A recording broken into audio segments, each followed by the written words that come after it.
Olá pessoal, essa é a nossa aula sobre aplicações das leis da dinâmica e nessa videoaula em particular nós vamos falar um pouquinho sobre a noção de equilíbrio. A noção de equilíbrio, ela pode acontecer de duas maneiras. Eu trouxe aqui duas imagens que representam bem, acho que isso que eu estou querendo dizer. Tá? Quando a gente pensa em equilíbrio, todo mundo tem uma ideia aí meio que intuitiva na cabeça, né, do que isso significa.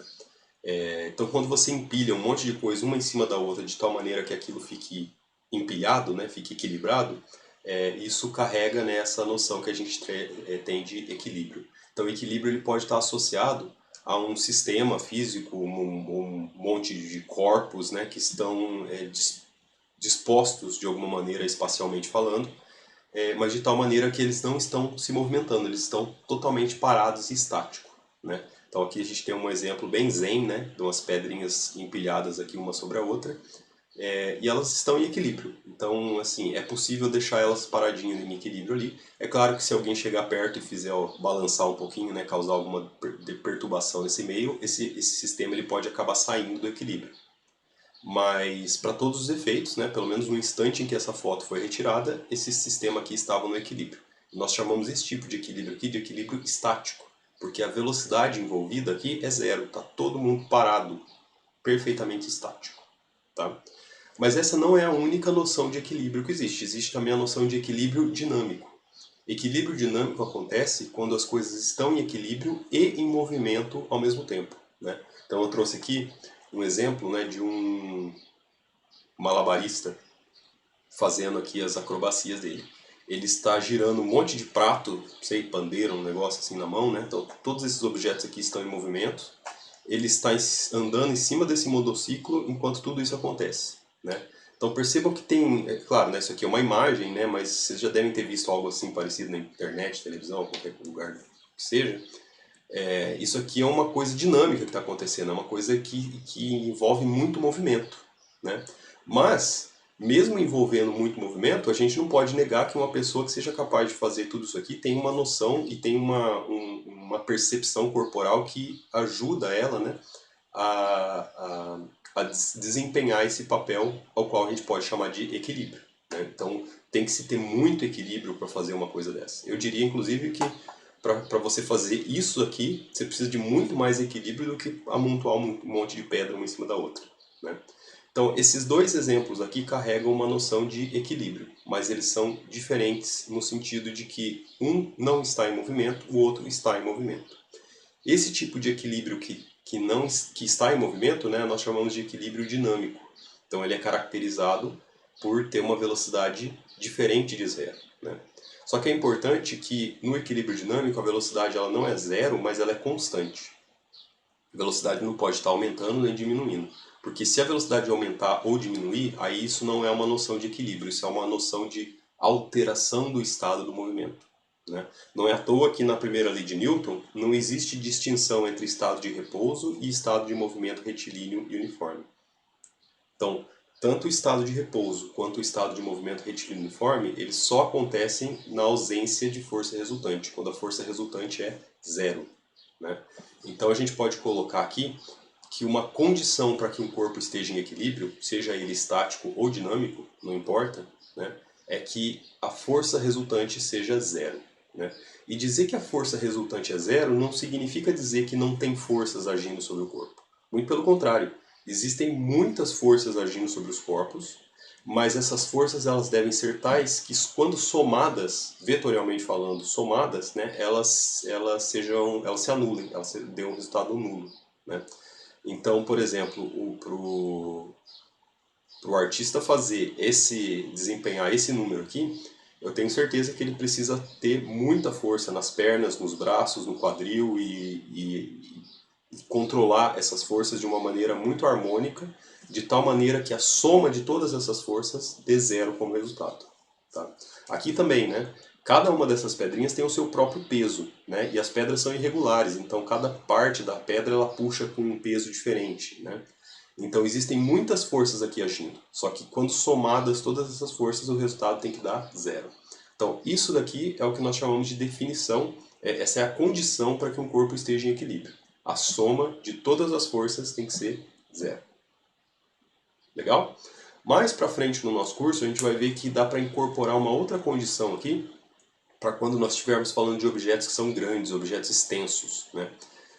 Mas isso aqui a gente vai ver mais para frente. Por enquanto, isso aqui é uma condição bastante importante e que vale a pena a gente investigar e entender direitinho como é que isso funciona. Tá bom? Vamos ver um exemplo? Ó, o exemplo que eu quero tratar aqui com vocês é o seguinte. Ó. Aqui tem dois suportes, podem ser duas paredes, né? Tem uma corda que sai de uma das paredes, uma outra corda que sai da outra parede, e bem no meio da corda, alguém foi lá e pendurou um pezinho aqui no meio, né? É como se fosse um varal mesmo. Tem um varal ali e aí a pessoa pendurou um peso bem no meio do varal. Se ela pendurou um peso bem no meio do varal, esse varal ele acabou cedendo um pouquinho aqui no meio, né? Mas de tal maneira que esse objeto que está pendurado ele vai ficar ali paradinho, né? Sem se movimentar. Então, se ele está ali paradinho sem se movimentar, nós estamos falando de um tipo de uma condição de equilíbrio estático, né? Isso aqui não está se movimentando, velocidade zero e em equilíbrio, né? Portanto, nós sabemos que a soma de todas as forças que estão agindo aqui tem que se anular, né? Caso contrário, isso não seria equilíbrio, né? Ou seja, o objeto deveria estar em movimento, fazendo alguma coisa maluca, tá bom? E o que eu quero fazer aqui? Eu quero aprender a calcular esse ângulo aqui, ó. Qual que é o ângulo que essa corda vai formar com a horizontal para que esse objeto aqui esteja em equilíbrio, tá? Então é esse tipo de pergunta que eu quero responder agora. Então vamos ver. Para isso a gente precisa identificar quais são as forças que estão agindo aqui nesse problema, né? Então olha só. Uma força que obviamente está agindo aqui nesse problema é a força peso. Tirei esse objeto aqui e substituí ele pela força peso. Então tem um peso puxando esse ponto da corda, está sendo puxado para baixo com essa força mg, né, que é o peso do objeto.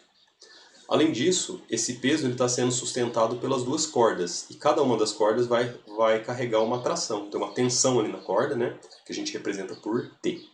Como é a mesma corda, e esse objeto está no centro, né, não tem motivo para a força desse lado aqui ser diferente da força do outro lado, né? Percebe que esse desenho ele é perfeitamente simétrico. Se eu olhar ele, se eu inverter ele, né, colocar ele no espelho, a gente vai ver o mesmo objeto. Então, não faz sentido dizer que a força desse lado é diferente da força do outro lado, né? Elas têm que ser iguais.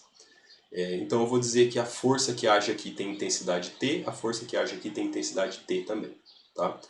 Chama a atenção de vocês também que eu não estou representando o vetor aqui, né? Geralmente, se eu estivesse representando o vetor, eu deveria colocar as flechinhas, né?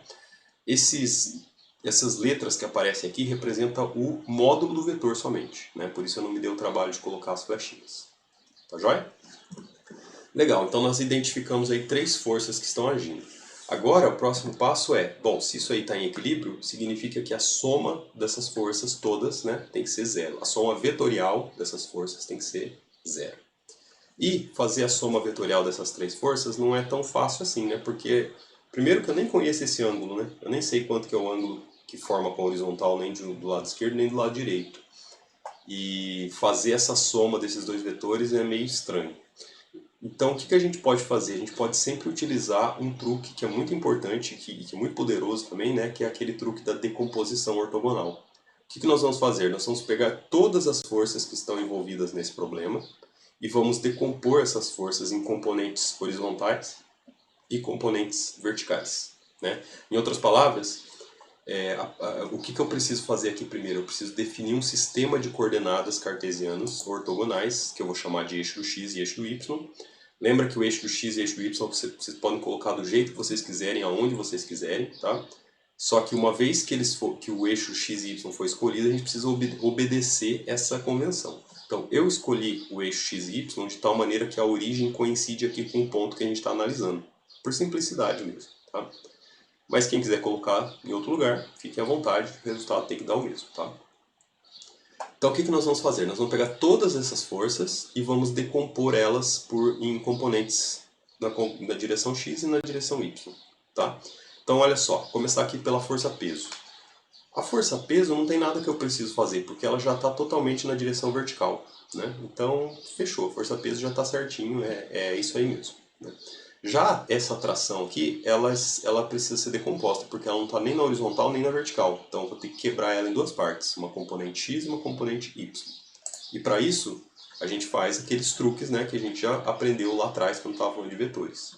Então, tem uma componente aqui que a gente chama de Tx, né, que é a componente x do vetor t, que pode ser calculado assim, é t vezes o cosseno do ângulo θ. Né? E tem também a componente aqui ty, que é t vezes o seno do ângulo θ. Né? Do outro lado, a mesma coisa, né? Eu pego esse vetor aqui e vou colocar a componente tx e vou colocar a componente ty. Percebam que aqui na vertical eu coloquei 2ty. Por que 2ty? Porque tem um ty que vem dessa tração aqui e o outro que vem dessa outra tração aqui. Então, somado os dois juntos vai dar 2 vezes ty. Né? Já os tx não, cada um vai ficar para um lado diferente. Né? Um vai ficar para a esquerda e o outro vai ficar para a direita.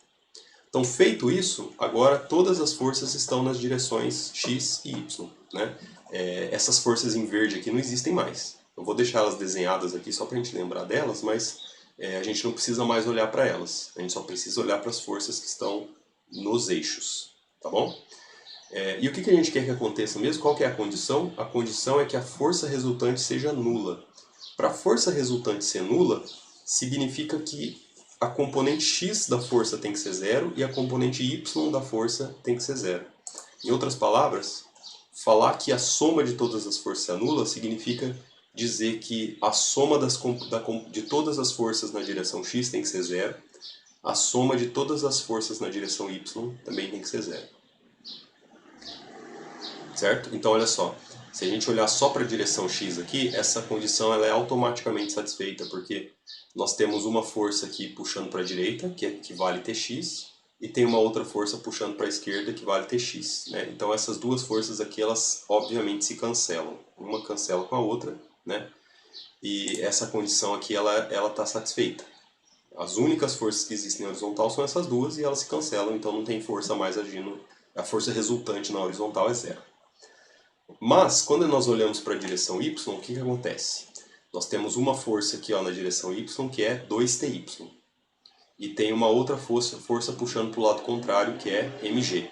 Né? Então, nós temos aqui que 2ty menos mg, quando somado, né, vetorialmente falando, isso aqui tem que ser zero como resultado.